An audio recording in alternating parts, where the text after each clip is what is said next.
देखिए द्विनाम नामकरण, द्विनाम नामकरण। इसका इंग्लिश का लिखा है बायनोमियल, बायनोमियल नोमेनक्लेचर, नोमेनक्लेचर, ठीक है, बायनोमियल नोमेनक्लेचर होता है, ठीक है। तो इसका बात समझिए, ध्यान दीजिए। कहने का अर्थ है कि बताए थे कि किसी भी जीव का नाम, किसी भी जीव का नामकरण किया जाता है, अगर नाम रखा जाता है तो उसमें दो नाम होता है। किसी भी जीव का नामकरण किया जाता है तो दो नाम होता है, एक आपको लोकल नाम होता है और एक क्या होता है, साइंटिफिक नाम। एक लोकल नाम होता है और एक साइंटिफिक नाम। तो आपको बताए थे कि लोकल नाम जो होता है वो हर एक जगह पे अलग अलग हो सकता है। जैसे हम लोग आम कहते हैं, अमेरिका में चले जाइए मैंगो कहते हैं। एक चाय को एग्जांपल लेते हैं, हम लोग बिहार में चाय कहते हैं, नेपाल में चले जाइए चिया कहते हैं, हाँ चाय को वहाँ चिया कहते हैं।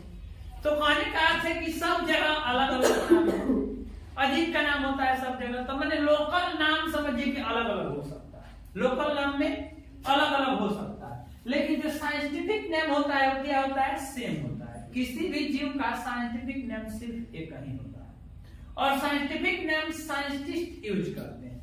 जैसे अगर मान लीजिए कोई दो साइंटिस्ट एक दूसरे से वार्तालाप कर रहे हैं तो वे लोग अगर आम के बारे में बात करना होगा तो वे लोग आम नहीं कहेंगे, क्या बोलेंगे, मैंजीफेरा इंडिका, मैंजीफेरा इंडिका बोलेंगे। वे लोग आम नहीं बोलेंगे क्योंकि वे लोग साइंटिस्ट लोग जो होते हैं साइंटिफिक लैंग्वेज का यूज करते हैं। वे लोग डायरेक्ट आपको साधारण नाम मतलब लोकल नाम का प्रयोग नहीं करते हैं, क्योंकि लोकल नाम अलग हो सकता है। मान लीजिए कि बिहार इंडिया का कोई साइंटिस्ट है, अमेरिका के किसी साइंटिस्ट से मिलने गया। अब इंडिया का साइंटिस्ट तो जान रहा है कि मैंजीफेरा को आम कहते हैं,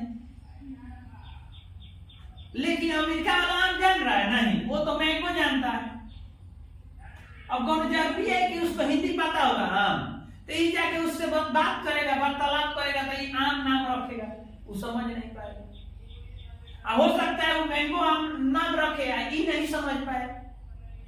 तो इसके लिए एक तीसरा नाम होता है जिसको हम लोग साइंटिफिक नेम बोलते हैं। जिस आम का क्या होता है, मैंजीफेरा इंडिका। क्या होता है, मैंजीफेरा इंडिका। तो मैंजीफेरा इंडिका जो है आपको साइंटिफिक नाम हो गया जिसका प्रयोग साइंटिस्ट के द्वारा किया जाता है। कोई दिक्कत? तो जब किसी भी, अब देखिए, किसी भी जीव का नामकरण किया जाता है तो साइंटिफिक नेम लिखने का दो तरीका होता है। साइंटिफिक नेम लिखने का क्या होता है, दो तरीका होता है।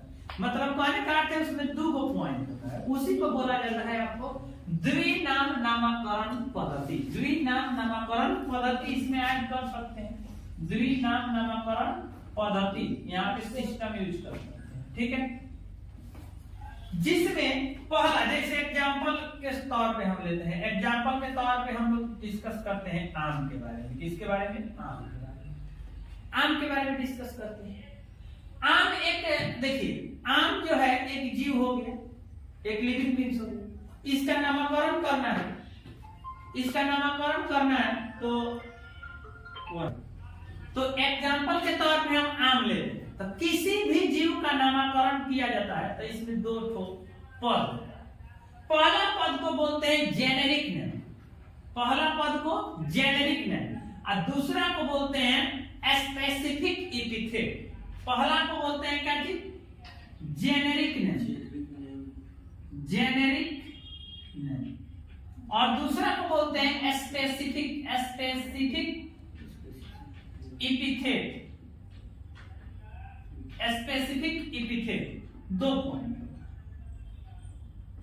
यह जो जेनेरिक नेम होता है यह जीवों के वंश को प्रदर्शित करता है। जीव के कौन चीज को प्रदर्शित करता है, वंश को। और स्पेसिफिक एपिथेट कौन चीज को प्रदर्शित करता है, तो जीव के जाति को प्रदर्शित करता है। कौन चीज को, स्पेसिस, जाति को प्रदर्शित करता है। तो जो नाम लिखा गया जाता है आम का नाम होता है क्या चीज, मैंजीफेरा इंडिका। क्या होता है,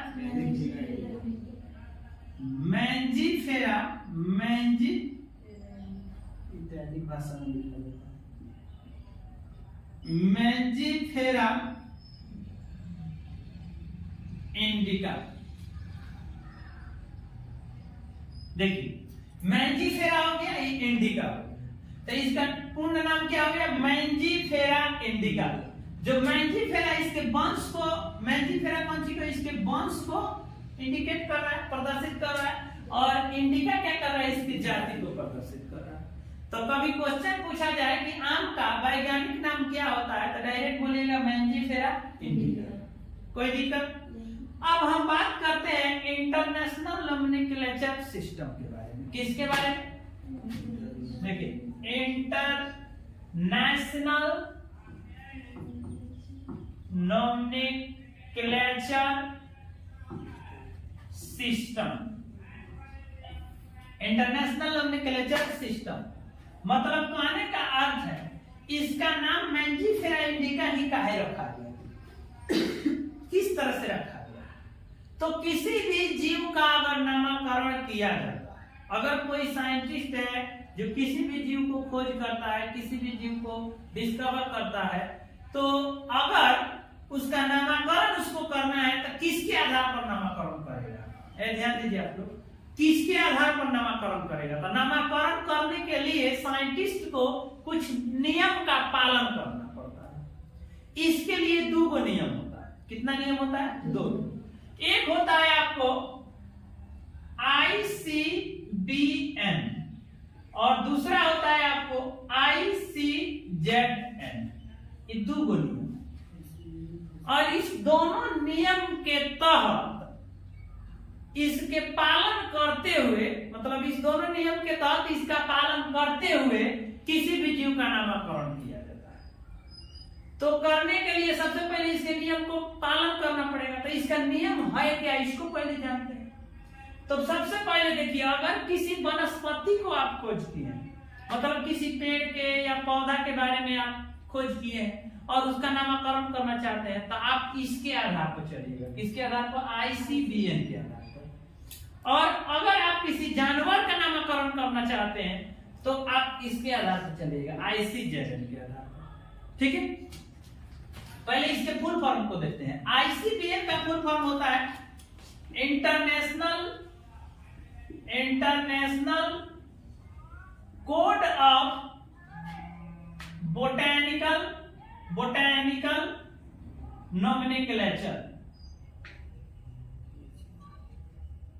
नोमेनक्लेचर।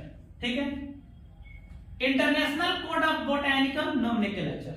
और ICZN की बात करें तो इसका होता है international code of zoological nomenclature.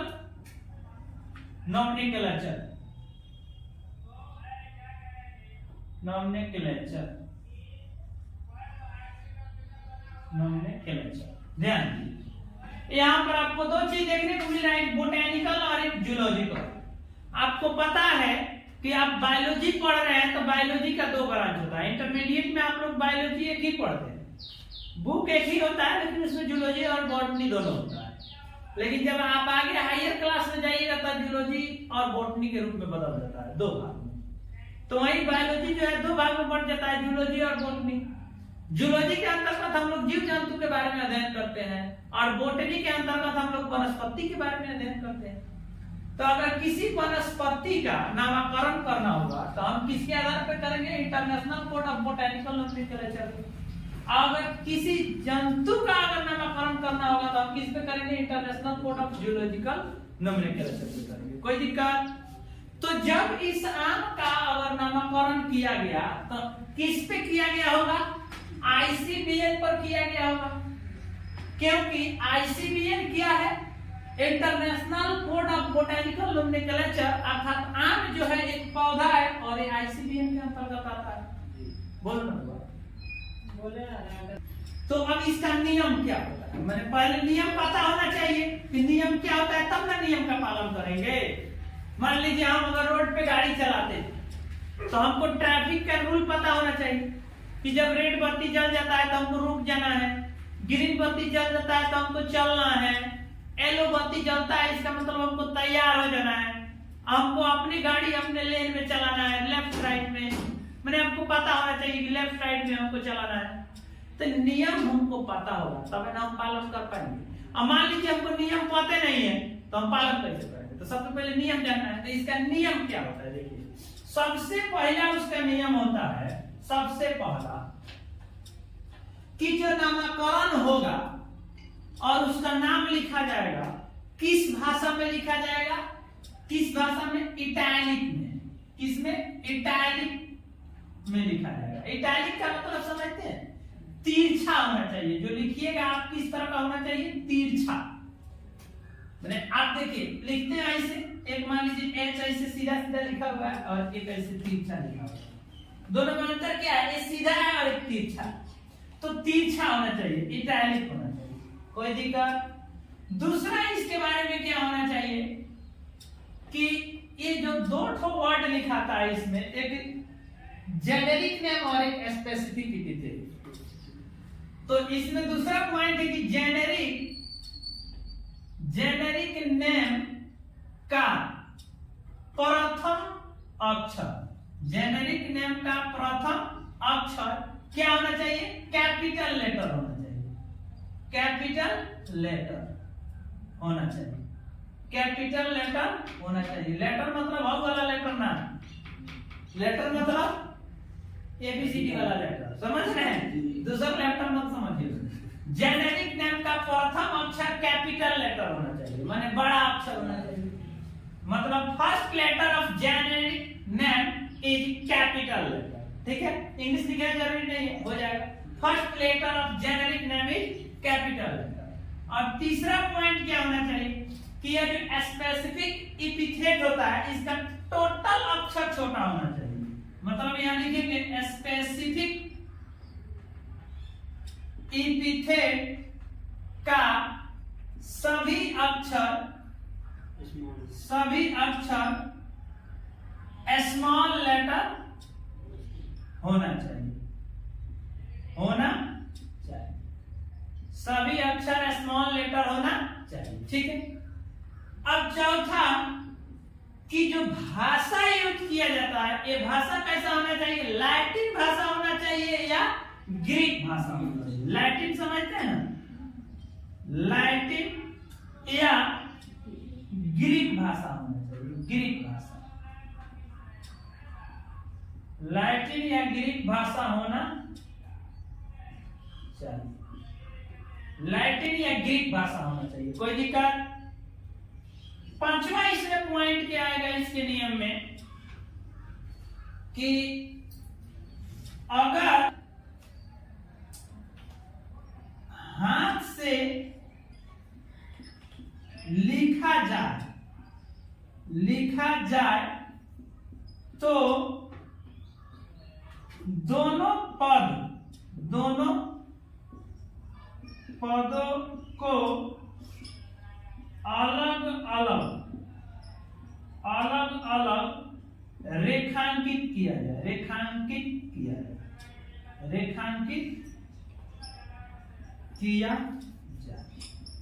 अलग अलग क्या किया जाए? रेखांकित किया जाए।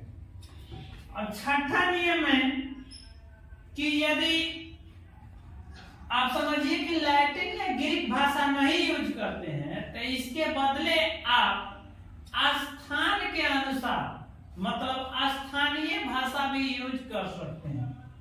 स्थान या करके लिख सकते हैं, या स्थानीय नाम भी प्रयोग किया जा सकता है, परंतु इसमें एक चीज है, परंतु स्थानीय नाम का लैटीकरण कर दिया जाता है। लैटीकरण कर दिया जाता है। ध्यान दीजिए, जब अगर हम क्या करते हैं, लैटिन या ग्रीक भाषा का प्रयोग नहीं करते हैं तब उसके स्थानीय भाषा का प्रयोग, माने स्थानीय प्रयोग कर देते हैं। तो जब स्थानीय नाम प्रयोग करेंगे तो उसका लैटिनीकरण कर देंगे। तो अब तो लैटिनीकरण क्या होता है, लैटिनीकरण क्या होता है, तो लैटिनीकरण होता है, लैटिनीकरण, ठीक है, लैटिनीकरण कर दिया जाता है। अब आइए समझाते हैं कैसे होता है। सबसे पहले इसका नाम क्या है, मैंजीफेरा इंडिका रखा गया, मैंजीफेरा इंडिका। तो सबसे पहले यहां देखिए हम ऐसे लिखेंगे, मैंजीफेरा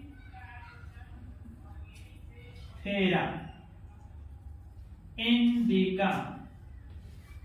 ध्यान, नाम क्या लिखे हैं, मैंजीफेरा इंडिका। देखिए पहला ए क्या है, ए आपको अंडरलाइन कर दिए, ए भी अंडरलाइन कर दिए, क्योंकि हम हाथ से लिखे, हाथ से लिखेंगे चाहे टाइप करेंगे तो इसको अंडरलाइन करेंगे। इस ए कौन सा है, आपको जेनेरिक नेम है, तो जेनेरिक नेम का पहला अक्षर क्या होना चाहिए, बड़ा होना चाहिए। इटालिक अक्षर माने तिरछा होना चाहिए। तो देखिए हम सब तिरछा लिखे हैं कि नहीं, तिरछा लिखे हैं, नहीं तिरछा लग रहा, तिरछा कर दें, चलिए तिरछा और कर दें।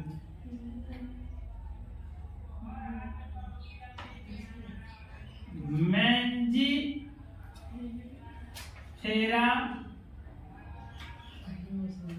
इंडिका। अब तिरछा दिखा, समझ जाइए, ये अंडरलाइन कर दिए, ये भी अंडरलाइन कर दिए, मैंने रेखांकित कर दिए। सबसे पहला नियम है कि नाम तिरछा होना चाहिए, तो तिरछा लिखे हुए। दूसरा नियम है कि जेनेरिक नाम का प्रथम अक्षर क्या होना चाहिए, कैपिटल होना चाहिए। देखिए कैपिटल लिखे हैं, बाकी सब स्मॉल। और उसके बाद स्पेसिफिक इपिथिएट का टोटल अक्षर छोटा होना चाहिए। देखिए टोटल अक्षर छोटा है कि नहीं। इसके बाद कह रहा है कि लैटिन या ग्रीक भाषा का प्रयोग करना चाहिए। तो यहाँ मैंजीफेरा जो है आपको वंश को यहाँ पे प्रदर्शित कर रहा है, आम के वंश को प्रदर्शित कर रहा है। लेकिन इंडिका जो है ये जाति को प्रदर्शित कर रहा है, परंतु यह लैटिन भाषा नहीं है। इंडिका क्या है, लैटिन भाषा नहीं है। इंडिका का मतलब होता है फ्रॉम इंडिया, इंडिका का मतलब होता है फ्रॉम इंडिया, फ्रॉम इंडिया माने इंडिया से। तो इंडिका जो है यह लैटिन भाषा नहीं है। तो अब देखिए यहाँ नियम क्या है कि यदि आप लैटिन भाषा नहीं प्रयोग करते हैं तो स्थान का नाम प्रयोग कर सकते हैं, लेकिन उसका क्या करना होगा, लैटिनीकरण करना होगा। तो नाम क्या रखा गया था, मैंजीफेरा इंडिया, मैंजीफेरा इंडिया। तो इस इंडिया का क्या कर दिया गया, लैटिनीकरण कर दिया गया। वह लैटिनीकरण कर दिया गया, वह क्या हो गया, इंडिका। क्या हो गया, इंडिका, मतलब हो गया मैंजीफेरा इंडिका। कोई दिक्कत, मैंजीफेरा इंडिका। तो इंडिका का मतलब हो गया इंडिया से। अब आइए आप पूछ सकते हैं, यहां तक समझ में आ गया। अब आप पूछ सकते हैं कि सर इंडिया ही लिख के उसका लैटिनीकरण क्यों किया गया। तो एक वैज्ञानिक थे जिनका नाम था कार्ल लिनियस। वैज्ञानिक का क्या नाम था, कार्ल लिनियस। कार्ल लिनियस साहब ने सबसे पहले आम का खोज किया था। आम का खोज किसने किया था, कार्ल लिनियस साहब। सबसे पहले आम के बारे में किसने बताया, कार्ल लिनियस साहब। तो उन्होंने कहां बताए थे, तो आम के बारे में खोज किया इंडिया में। कहां, इंडिया में। कहां खोज किया, इंडिया में। तो उन्होंने क्या किया, इसके मैंजीफेरा नाम रखा, नियम का पालन करते हुए। यहाँ पर नाम क्या रख दिया, इंडिया। अब इंडिया तो नाम रहेगा नहीं, उसको लैटिनीकरण करना है, क्योंकि लैटिन भाषा का प्रयोग करना है। और नहीं तो स्थानीय नाम प्रयोग करते हैं तो उसका लैटिन भाषा के बारे में बाद में समझा देंगे, ठीक है। उसका अलग लिखावट अलग रहता है और उसका भाषा कुछ और होता है, ठीक है। अब देखिए तो इंडिया का क्या कर दिया, लैटिनीकरण कर दिया, क्योंकि यहाँ पे लैटिन भाषा में ही लिखना था, तो लैटिनीकरण कर दिया, तो हो गया मैंजीफेरा इंडिका। कोई दिक्कत। अब देखिए उन्होंने इंडिया में ही खोज किया था, इसलिए इंडिया लिया। अब एक और चीज है, लेकिन यह पूर्ण नाम नहीं कहाएगा। पूर्ण नाम तब होता है जब किसी भी जीव का साइंटिफिक नाम लिखा जाए तो साइंटिफिक नेम के साथ उसके लास्ट में क्या होना चाहिए, उस वैज्ञानिक का नाम होना चाहिए जिस वैज्ञानिक ने इसका खोज किया। तो इसका मतलब है पूर्ण नाम अगर बात की जाए तो क्या हो जाएगा, यहाँ पे दर्शा देते हैं। पूर्ण नाम की बात करें तो क्या हो जाएगा, मैंजीफेरा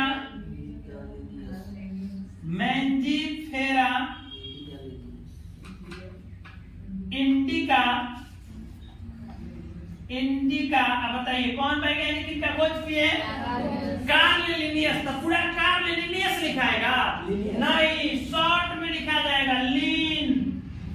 क्या लिखा जाएगा? लीन। अंडरलाइन तो करना ही है, नियम का पालन तो करना ही पड़ेगा। तो मैंजीफेरा इंडिका लीन का मतलब हो गया कि मैंजीफेरा इंडिका ये क्या हो गया, आम हो गया। लीन का मतलब हो गया कि ये लीन जो है आपको माने कार्ल लिनियस ने इसका खोज किया। कोई दिक्कत यहाँ तक? इसके जगह पे अब समझ में आएगा। एक दूसरा एग्जांपल आपको बताते हैं, एक दूसरा एग्जांपल। बरगद का पेड़ समझते हैं? बरगद का पेड़, बरगद का पेड़ का क्या नाम है, माने बरगद का साइंटिफिक नाम क्या है जानते हैं? इसमें देखिए, इसका भी नाम अगर है साइंटिफिक नेम तो दो पद होगा, एक जेनेरिक नेम होगा और एक जेनेरिक नेम होगा और एक स्पेसिफिक एपिथेट होगा। 2 पॉइंट। एक कौन सा हो गया? Generic name. क्या हो गया? Generic name. और दूसरा हो गया स्पेसिफिक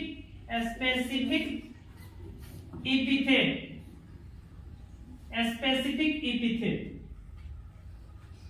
तो जेनेरिक नाम और स्पेसिफिक एपिथेट दोनों होगा। तो इसका देखिए क्या होता है, फाइकस। क्या होता है बाबू?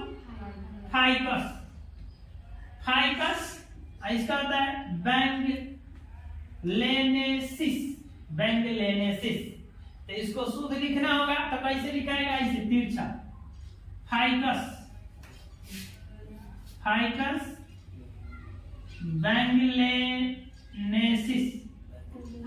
बैंगलेनेसिस। इसको अंडरलाइन करें। देखिए इधर ध्यान दीजिए, फाइकस बैंगलेनेसिस। अब फाइकस हो गया आपको वंश को दर्शा रहा है। आई बैंगलेनेसिस क्या है कि सबसे ज्यादा यह पौधा जो है, सबसे ज्यादा यह जो पेड़ है ये बंगाल में पाया जाता है। तो इसका खोज वहीं पे हुआ था, तो बंगाल से इसका नाम रख दिया गया बंगाल। अब बंगाल को जब क्या कर दिया गया, लैटिनीकरण किया गया तो हो गया बैंगलेनेसिस। क्या हो गया? बैंगलेनेसिस। अब हो गया, यहाँ तक कोई दिक्कत? तो आप तो कहिएगा सर 2 एग्जांपल बताएं, एक आम का बताएं, एक पहला नंबर आम और दूसरा नंबर आपको बरगद। लेकिन दोनों में ही लैटिन भाषा का प्रयोग नहीं किया गया है, स्थानीय नाम यूज करके उसका लैटिनीकरण किया गया। तो एगो लैटिन भाषा वाला भी बता दे। तो एगो तीसरा एग्जांपल आप लोग ले लीजिए, सबसे आसान, मानव। मानव का क्या नाम है? होमोसेपियंस। क्या नाम है? होमोसेपियंस। देखिए होमोसेपियंस आपको मानव का वैज्ञानिक नाम हो गया। होमोसेपियंस क्या हो गया? मानव का वैज्ञानिक नाम। इंग्लिश में लिखा जाएगा, ठीक है, तो हिंदी में भी लिख सकते हैं। तो होमोसेपियंस जो है मानव का वैज्ञानिक नाम हो गया। तो देखिए कहीं से भी मिलता जुलता है? कुछ भी नहीं। होमो और सेपियंस, होमो वंश को दर्शा रहा है और सेपियंस कौन सी को दर्शा रहा है? जाति को। इसमें जेनेरिक नाम क्या हो गया? होमो हो गया। और सेपियंस क्या हो गया आपको? स्पेसिफिक एपिथेट हो गया। तो इसमें होमो जो है एक लैटिन भाषा है। होमो का मतलब होता है मानव। होमो का मतलब क्या होता है? मानव। तो उसका नाम रख दिया गया होमोसेपियंस। इस तरह से करके नामकरण किया जाता है।